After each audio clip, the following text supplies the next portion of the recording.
आपका एक बार फिर से स्वागत है। आप देख रहे हैं बिंदास बोल, और बिंदास बोल में हम आपके सामने विषय लेकर आए हैं भ्रष्टाचार के ऊपर और एक कड़ी के रूप में।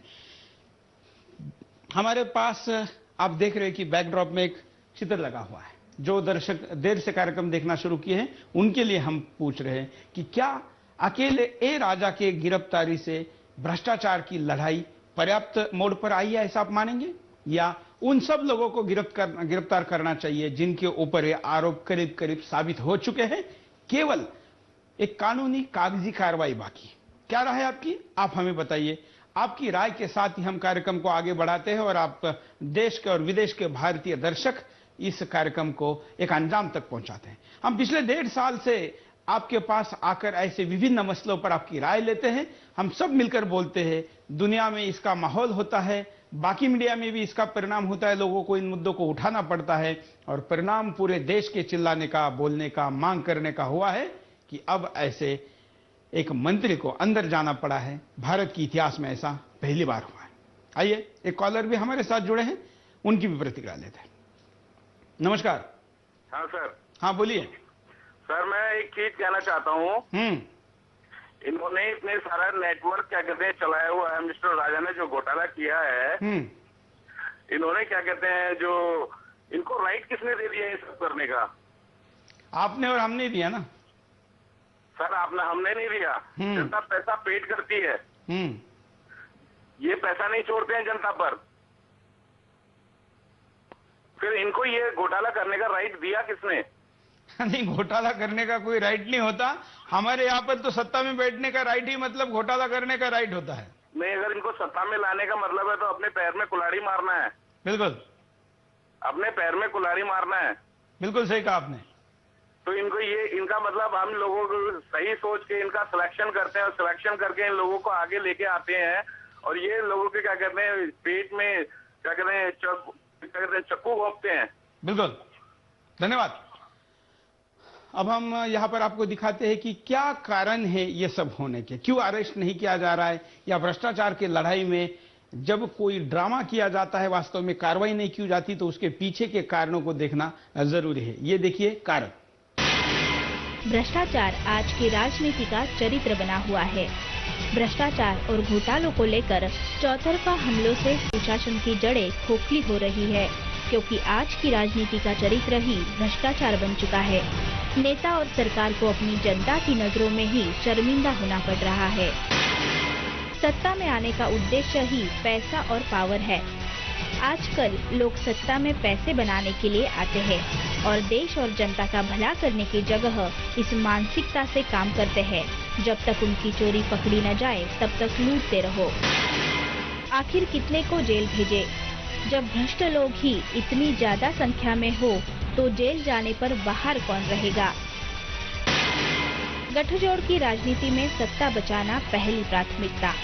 गठजोड़ की राजनीति में सत्ता बचाना ही पहली प्राथमिकता। गठजोड़ के कारण घटक दलों के मंत्रियों पर प्रधानमंत्री का नियंत्रण नहीं, ऐसा तर्क दिया जाता है। पर क्या जब बच्चे स्कूल में भेजते हैं तो उन पर शिक्षक का नियंत्रण नहीं होता? तो प्रधानमंत्री का क्यों नहीं? एक के बाद एक मंत्री पकड़े जाएंगे तो सरकार की छवि खराब होगी। अगर एक एक करके सभी मंत्री पकड़े गए तो सरकार की छवि खराब होगी। इस डर से सत्ता पक्ष ऐसे मामलों में ढील करती नजर आती है। सत्ता के आसपास दलालों की भीड़। सत्ता के चारों तरफ दलाल है और वो दलालों की भीड़ से घिरी है। इसलिए अगर भ्रष्टाचार को हटाने की कोशिश की जाए तो भी इनसे बचना मुश्किल है। अगले चुनाव में गिरफ्तारियों का नुकसान होगा। आने वाले चुनावों में भ्रष्टाचारियों की गिरफ्तारी से सरकार को नुकसान होगा। तो ऐसे में सरकार का सोचना ये है कि ऐसा प्रयास करो जितने कम पकड़े जाए उतना ही अच्छा होगा। हमाम में सब नंगे हैं। भ्रष्टाचार के इस हंगाम में सभी बिना किसी आवरण के हैं, जिसमें हर किसी की असलियत खुल के सामने आ रही है। तो कौन किसे गिरफ्तार करे? कुछ भ्रष्टाचारी ज्यादा ही चालाक है। कलमाड़ी जैसों ने बड़े बड़े नेताओं के आसपास के लोगों को ही राष्ट्रमंडल खेलों में जिम्मेदारी दी, ताकि कोई भी उसके भ्रष्टाचार पर उंगली ना उठाए, और अगर उठाए भी तो अकेले उस पर गाज न गिरे। आइए अब एक कॉलर से बात करते हैं, देखते हो क्या कहना चाहते हैं। हाँ सर, मैं हिसार कैंट से शमशेर सिंह जांगड़ा। हाँ बोलिए शमशेर जी। हाँ सर, गाय के बारे में पहले आपने दिखाया था, मैं शमशेर से आ रही है पल्ले पुराना गांव करसिंदू खेड़ा। हाँ हाँ। मेरे गांव में उसमें एक गौशाला और कन्या गुरुकुल है। हाँ सर, इसमें गाय के बारे में पहले दिखाया था, जैसे ये सरकार का जितना ये चल रहा है सर, तो इतना उसमें सरकार का उसमें चल रहा है, तो उसमें जैसे बाबा रामदेव ने कहा था सर, तो उसके बारे में कोई भी किसी प्रकार का अपने सरकार ने ऑब्जेक्शन नहीं उठाया सर। तो उसके बारे में अपने चैनल वाले और क्या करें सर उसके बारे में? बिल्कुल, उस विषय पर भी हम आएंगे। आप आपका नंबर हमारे कंट्रोल रूम पर छोड़िए, हम आपको संपर्क करेंगे। और हम गाय विषय पर भी विशेष बीट बनाया है हमने अपने चैनल पे, और उस विषय पर भी हम कार्यक्रम हम बहुत ही जल्दी रोजाना के रूप में लेकर आ रहे हैं। एक और कॉलर जुड़े हैं, उनके पास भी जाएंगे, और साथ साथ में एक एमएमएस भी हमारे पास आया है, लेकिन उसके पहले कॉलर को लेते हैं। नमस्कार, आपका नाम बताइए। सर, मेरा नाम राजेश्याम शर्मा हुआ, हम लखनऊ से बोल रहे हैं सर। हाँ बोलिए, क्या करें? हाँ सर, नमस्कार। नमस्कार सर, हमारा कहना ये है कि चाहे वो ए राजा हो या मधु कोड़ा हो सर, ठीक है सर, और ये अभी से नहीं, ये लगभग 1980 से राजीव गांधी की सरकार से ही ये चली आ रही है, ठीक है। तो चाहे वो एनडीए की सरकार हो या कांग्रेस यूपीए की सरकार हो सर।